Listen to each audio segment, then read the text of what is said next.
Não tem como negar que o Congresso está sentindo agora uma onda de alegria e de esperança no início desse ano de 2025.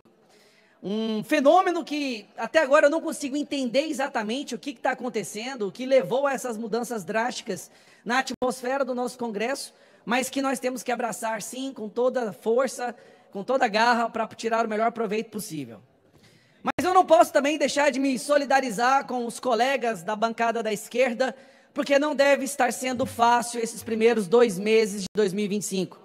Eu imagino o sofrimento no coração de cada um de vocês ao ver todo o projeto de poder que os senhores trabalharam durante décadas escorrendo por entre os 9 dedos do ladrão na presidência. Não deve ser fácil. Então aqui eu me solidarizo e talvez em algum momento durante minha fala será importante até pedir 1 minuto de silêncio em respeito à morte e ao fim desse governo que está diante dos nossos olhos. Mas o que aconteceu, gente? O que levou tudo isso a acontecer? Bom, tudo começou quando a nossa Suprema Corte decidiu descondenar o maior corrupto da história mundial, líder do maior esquema de corrupção que o mundo já viu, e decidiu, contra a vontade do povo, contra a vontade do Brasil, colocá-lo na presidência. O que eles esperavam que iria acontecer? Eu fico imaginando, Ramagem, o desespero nas reuniões dos nossos ministros do STF, quando eles estão lá em volta daquela mesa de mogno de 200 mil reais, com vontade de chorar, quando eles perceberam que colocaram na presidência um cara que é pior que o Biden, que está destruindo o Brasil, e que está jogando no lixo todo o plano deles de voltar o sistema aqui no nosso país. Mas vamos lá, alguns fatores que contribuíram para o que está acontecendo, e podem ter certeza, eu acho muito difícil esse governo chegar ao final. Primeiro, nós temos um governo que tem apenas 24% de aprovação, mesmo com a imprensa defendendo ele diariamente. Mesmo com um batalhão de Danielas Limas e Miriam Leitão, esse governo está morto apenas com 24% de aprovação, o que qualquer um sabe já o torna inelegível. STF tornou o Bolsonaro inelegível, o povo está tornando Lula inelegível. Isso é bom demais falar isso aqui para vocês. Mas vamos lá.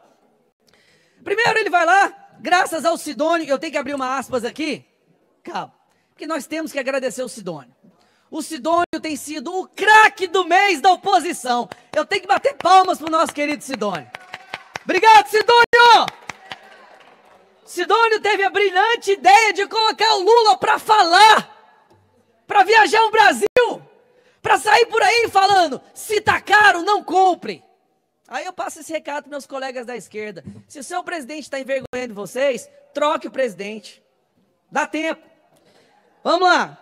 Depois ele fala que o povo não tem informação para reclamar do preço da gasolina. Ô, Sidônio, te amo, Sidônio. O povo não tem informação. O Lula está falando que o povo reclama da gasolina porque o povo é burro. Se tá caro, não compre. Eu acho que o Lula está criando um programa Come Zero. Está mudando o Fome Zero para Come Zero. Aí nós temos o problema da picanha subindo, do café, do leite, dos ovos, gente. Dos ovos. Aí o Lula vira e fala que o Brasil nunca esteve tão bem quanto está agora. Eu poderia até falar, tão bem meus ovos, mas não dá, porque os ovos estão caros demais. Nem comer ovo o povo está conseguindo mais. Ele falou que ia entrar o grosso. Não falou, pessoal?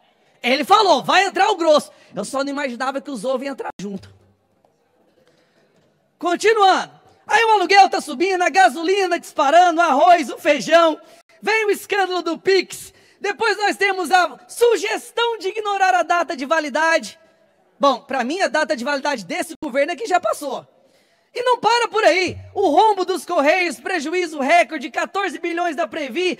Depois vem a ministra do Lula, gente, e nos dá aquele presente dizendo que déficit não é rombo. Delegado Caveira, déficit não é rombo, tá bom? Prejuízo não é rombo. Meu Deus, gente, aí ontem, numa tentativa desesperada, obrigado Sidônio mais uma vez, numa tentativa desesperada de tentar demonstrar que ele não é completamente rejeitado, ele vai em Angra dos Reis para fazer uma reunião com o pessoal da Petrobras. E aí eles juntam 20 pessoas numa arquibancada e eles são obrigados a editar um vídeo para simular pessoas falando olê, olê, olá, lulá. Olha o cúmulo da humilhação que esse governo chegou. Tem que editar um vídeo falando olê, olê, olá. Temos o caso do ministro Tarado. Eu estou explicando para vocês, tá? Porque é que o presidente está com 24%. Aí vem o ministro Taradão. Vamos falar dos recordes, delegado. Os recordes desse governo. Recorde de mortes por dengue, recorde de mortes em Yanomami, recorde de queimada, recorde de subida do dólar, recorde de vacinas que foram perdidas, recorde de empresas em inadimplência, vixe Maria, recorde de fugas de presídios de segurança máxima, recorde de recuperação judicial, recorde de aumento da criminalidade, recorde de aumento de feminicídio e recorde de aumento de mortes da comunidade LGBT, Sigma, Delta, Pix, QIA+, Volkswagen. É o governo dos recordes, gente. É impressionante. Vamos lá. A lista é grande, porque esse governo é sensacional. Eu estou adorando esse ano. Ramagem, eu estou adorando esse ano, cara. Ano passado eu estava desanimado, esse ano eu estou assim, no gás. Eu estou no gás, ninguém me segura. Vamos lá. Aí o presidente vai lá na ONU participar do evento, passa vergonha, tem o microfone dele cortado no meio da fala. Quando no Brasil que um presidente teve a sua voz cortada no meio da fala do discurso da ONU? Mas é claro, um presidente que recebe agradecimento do Hamas, que é um grupo terrorista que arranca a cabeça de crianças, que está apoiando o golpe aqui na Venezuela do nosso narcoditador, que ele fala que é uma pessoa boa, e continua, a corrupção aumenta. Não, o Brasil acabou de receber a pior nota da história da transparência no que diz respeito à percepção de corrupção. A pior da história. Presidente, nem no mensalão, nem no petrolão, a pontuação do Brasil esteve tão baixa quanto agora no que diz respeito à percepção da corrupção. Mas também, né, colocaram um descondenado corrupto na presidência. Aí vem os escândalos. Escândalo do Arrosgate, escândalo da mega licitação, né, do Paulo Pimenta, dos amigos do PT, a Quentinha, o IBGE. Não, porque de acordo com o IBGE, o Brasil está às mil maravilhas. E se você discordar do IBGE, você é fake news, antidemocrático, você tem que ser preso pelo STF, tá bom? Nós tivemos a rainha do tráfico visitando o ministro do governo Lula. Nós tivemos ONG financiada pelo PCC, sentando com o ministro da Justiça para debater política pública. Gente, vocês não têm vergonha na cara num trem desse, não? ONGs financiadas pelo PCC sentando com o ministro da Justiça. Ah, falar nisso, o PCC e o Comando Vermelho fizeram as pazes, vocês estão sabendo, né? Fizeram as pazes, você acha que o governo prometeu para eles tudo que eles estavam precisando. Os sigilos. Lula veio para acabar com os sigilos e qual que é o recorde que ele bate? Alain Garcês, qual é o recorde? Recorde de sigilos. Em 2 anos, Lula conseguiu impor mais sigilos do que 4 anos do Bolsonaro. A maioria dos sigilos é o gasto da Janja. Ninguém sabe quanto que a Janja está gastando. Fizeram um cálculo aí, deu R$4.000 por hora.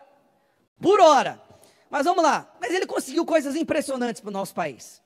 Né? Graças ao uso das emendas, da intimidação. Ele conseguiu colocar o Brasil com o maior imposto do mundo.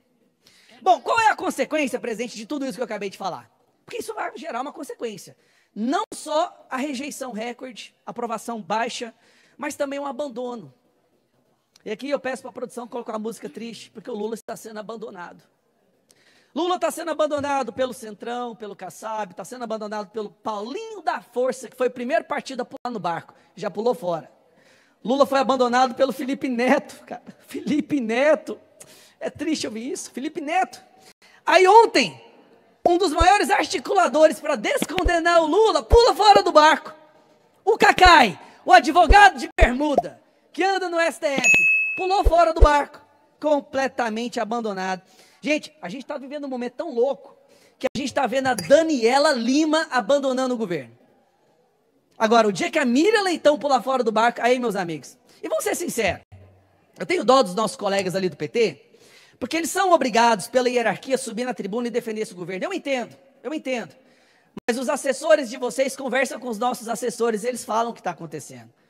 Eles sabem que vocês estão sofrendo, que vocês estão revoltados, que vocês gostariam de formar um grupo para andar sempre com o Lula, para impedir o Lula de falar besteira, que vocês acham que o Lula não tem mais capacidade cognitiva para tomar decisões, que ele já está no estágio Biden. É porque os assessores, tem um negócio que chama rádio corredor, que os assessores conversam uns com os outros. E eu estou com dó da nossa galera do PT. Mas a solução, qual é a solução para Lula para tudo isso? Para entrar na conclusão, presidente. Para tudo que eu falei, picanha, café, gasolina, MST voltando, criminalidade subindo, corrupção, qual é a solução do governo? censurar a população brasileira. É simples. Já que eles não conseguem resolver o problema, vamos criminalizar quem denuncia o problema. A prioridade desse governo, povo brasileiro, você que fez o L, que eu sei que está arrependido, a prioridade do governo não é diminuir o preço da picanha, do café, do arroz, do feijão, do seu aluguel, da gasolina, do diesel, não. A prioridade do governo é perseguir e criminalizar as pessoas que reclamarem disso. Ele quer censurar o Brasil e vai descarregar toda a sua artilharia em forma de emenda, intimidação, cargos, ministérios, para fazer com que esse Congresso aprove isso. E para terminar, hoje nós tivemos uma pesquisa maravilhosa que saiu mostrando que o Bolsonaro ganharia do Lula no primeiro e no segundo turno. Não só isso, a Michele Bolsonaro ganharia do Lula. Eu acho que a situação está tão calamitosa, tão desastrosa no Brasil, que qualquer um aqui da direita que correr contra o Lula ganha. O Lula perde para ele mesmo. Mas a verdade é que o Brasil está sentindo falta do Bolsonaro. E esse é o perigo. Quando essa ditadura do judiciário percebe que a população quer de volta o Bolsonaro, só resta uma coisa para esse pessoal: é prender o maior líder da direita da América Latina. E essa semana o Brasil vai passar por uma das suas maiores vergonhas. Nós estamos aí prestes a ver a denúncia iFood. Aquela denúncia que é pedida sobre encomenda, é escolhido os ingredientes, o período de entrega, se paga mais para que seja acelerado e você consegue acompanhar o trajeto dela até a porta do STF. Uma denúncia que com certeza vai jogar o Brasil no mesmo patamar de ditaduras como Venezuela, Cuba, Coreia do Norte, mas que com certeza a população não vai aceitar. O povo brasileiro já está dizendo chega, dia 16 de março está chegando. A esquerda, a imprensa vai se assustar com o povo indo para as ruas para pedir mais uma vez a anistia, que vai passar, o Bolsonaro de volta à presidência e de uma vez por todas o fim do lulopetismo no nosso país, que é o maior câncer que assolou gerações dessa nação. Tudo isso, meus amigos, nos primeiros 2 meses de 2025. Então, quando eu falo que esse ano as coisas mudaram, eu só consigo achar uma explicação: interferência divina. O que mudou nesses últimos 2 meses, o declínio desse governo, o desespero dos nossos colegas ali do PT e da esquerda, só tem uma explicação: a interferência divina no nosso país. Por isso eu estou esperançoso, eu acredito que esse ano a gente resgata essa nação. E talvez, como diz, né, Deus escreve certo por linhas tortas. Talvez a linha torta dessa vez foi deixar o Brasil experimentar mais um pouco o que é um governo de esquerda, para que a lição seja aprendida de uma vez por todas e nunca mais se cogite a hipótese de colocar qualquer pessoa que defenda essa ideologia no poder novamente. Então, para concluir, presidente, eu acho mais nada do que respeitoso, né? Nós fizermos agora, meus colegas aqui da direita, do PL,